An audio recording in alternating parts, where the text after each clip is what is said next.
So we can use conservation of momentum for a two-dimensional collision, but we need direction information because this is a vector equation, right?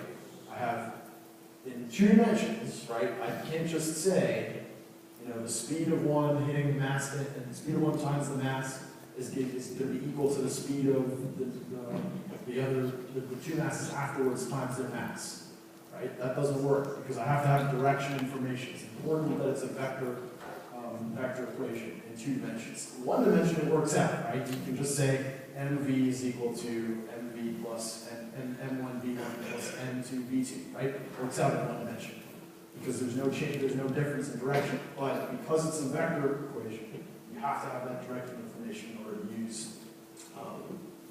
to use conservation of momentum in 2 dimensions. Okay. Yeah, you split it exactly. You split it up into x and y. So that's conservation of momentum. And then if we have conservation of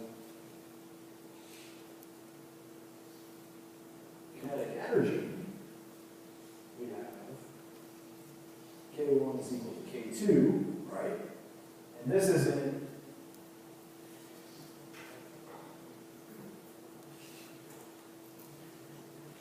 elastic collisions only. So this is elastic and inelastic, but we only have conservation of kinetic energy in elastic collisions. And so what that's saying basically is, right, what we mean by an elastic collision is where we have something, 2 things hit and they bounce off each other, right? Now, in reality, there's no perfect elastic collisions. There's always a little bit of energy loss to heat and some deformation sometimes of the objects, but we're not going to worry about that. We'll only have ideal elastic collisions and ideal inelastic collisions, where in an ideal inelastic collision, you have the 2 objects stick together and then they move together as one object afterwards, right? Or potentially more than one. You might have 3 objects that stick together in a collision and move together as one object afterwards. Okay? All right. So, that's all I'm going to say about momentum collisions. Let's go on to rotational motion.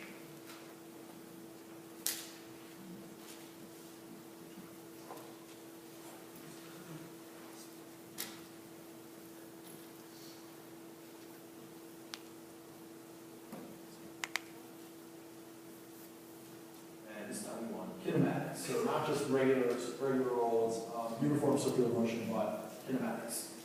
So we have an equation, which is going to look very familiar.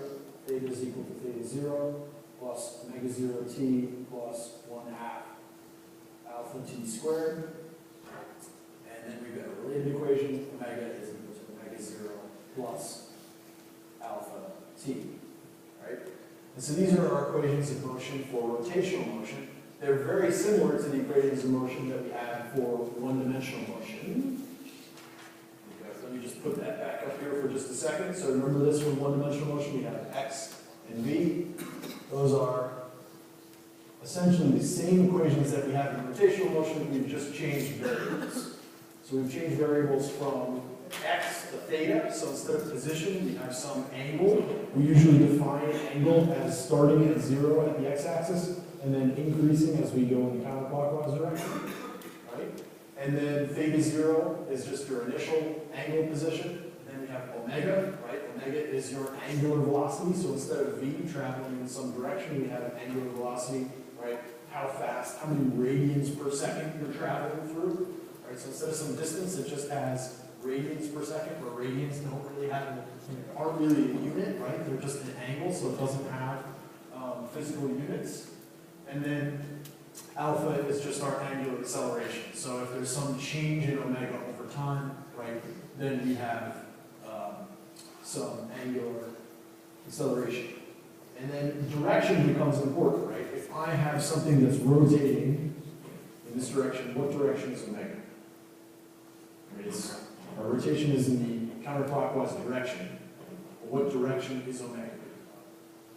We use the right-hand rule, right? So I curl my fingers again, in the same way that I use the right-hand rule for the cross product. I curl my fingers in the direction of rotation. My thumb points in the direction of omega, so out of the screen in that case, right? If I was, and this is one of the problems I think trips some people up as well, right? We had something that was rotating in some direction and was slowing down, right? So if it's rotating in this direction, then yes, the omega vector is in this direction, but if it's slowing down, the change in omega vector, right, is decreasing if it's slowing down. So the change in omega is in the opposite direction. It would be into the swing if there is an angular acceleration to that rotational motion. All right. So let's just do a couple other things. So we see things that are very similar to what we did when we had linear motion.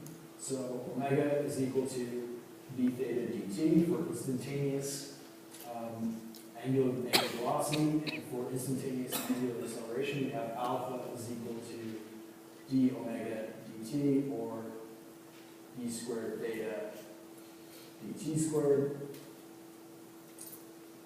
And then if we want to translate between rotational motion and linear motion,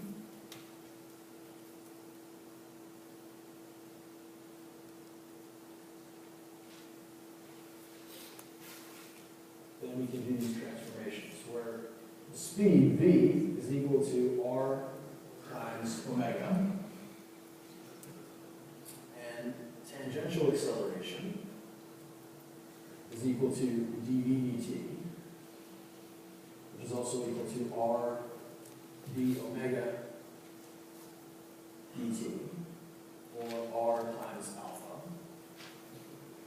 And then my radial acceleration, as we said before, from the uniform circular motion is always v squared over r, and that's also equal to omega squared times r. And so just as a reminder, for the sake of illustration, right, this is our radial acceleration, and then our tangential acceleration would be potentially along that direction, tangential to the circle.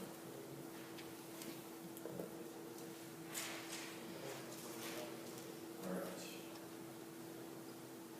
So I'm going to try to get through as much as I can. I don't know if I'm going to get much past this page, but we'll see what we can do. All right, so I'm going to move on and talk about moment of inertia.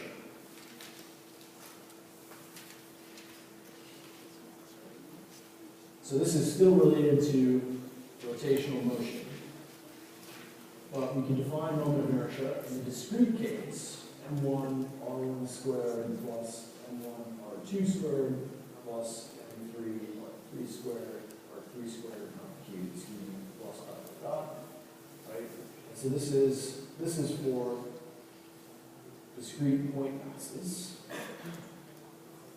When I say that, I mean, for example, say I have some axis of rotation that's traveling out of the screen here, which is represented by the circle with the dot in the center, right? And then I have some masses that are off at different radii to this axis of rotation, and then maybe I've connected them together with some light rods, right? And this is maybe rotating, all together is rotating in that direction. Then I could find the moment of inertia of this composite object.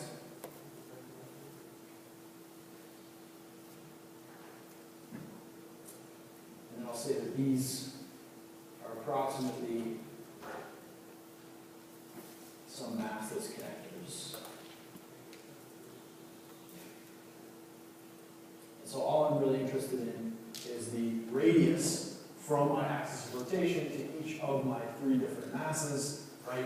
And that would give me altogether my moment of inertia of this composite object. Because most of the time, if I give you a problem like this, I'll say just ignore these connectors or whatever these little bars are that are connecting these masses, and just focus on the masses themselves.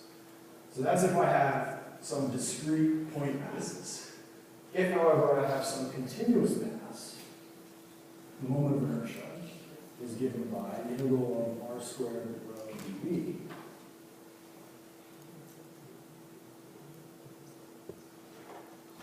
And so I would have to do an integral to get the continuous moment of inertia. Now, I'm not going to make you do the integral on the final. I'm not we did that a little bit in class. I wanted you to see that. You're going to have to do integrals like that in physics too, but we're not going to do it on the final exam, I promise. If you have a continuous mass that has some moment of inertia, I will give you the equation for that mass's moment of inertia, just as I did with that sphere and the door, the artist's door, right? So I will give you that. Right? You won't have to remember all of the different moments of inertia for different types of objects like cylinders and discs and spheres and hollow spheres and all that stuff, and bars and plates and things like that. So, but I do need you to remember. I mean, I'll put it on the equation sheet, but I do need you to remember parallel axis theorem.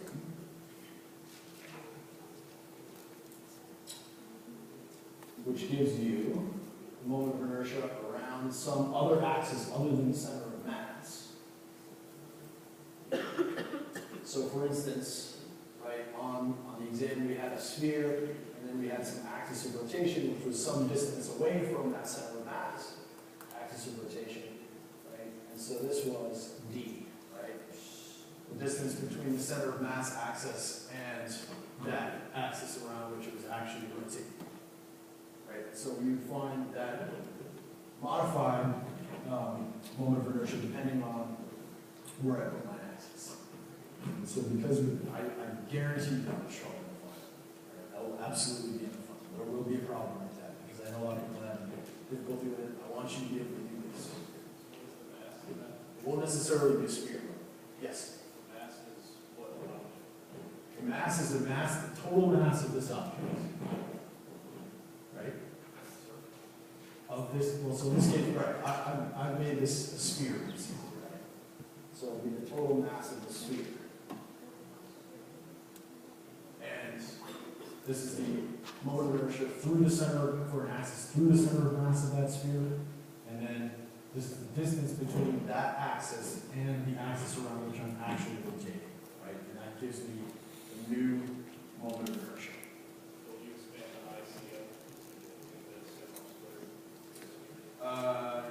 Depending on what kind of sphere I have, depending on whether I have a solid sphere or I think 2/5 is a thin-walled sphere, if I remember correctly.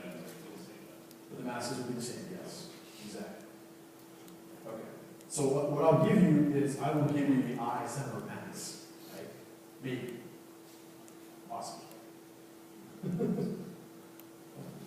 I might ask you to find the I center of mass given some I through some other axis. Okay? But then I would give you the mass and the distance. You have to figure it out. Okay? So we might be able to, they're able to use problems backwards and forwards. All right, so that's the moment of inertia. The moment of inertia acts a little bit like mass in rotational motion, basically. And essentially, the part to remember about this is, right, if I put mass further and further away from my axis of rotation, that increases my moment of inertia. And we can think of moment of inertia conceptually as just the resistance of some object to being rotated, right? It's harder to rotate something around some axis when the mass is further away from that axis. It's easier to rotate something when the mass is closer to that axis, right? So that's the way to think about it conceptually. All right. If you want to actually rotate something around some axis of rotation, then you're going to need torque. You can see I was about to write torque with a towel.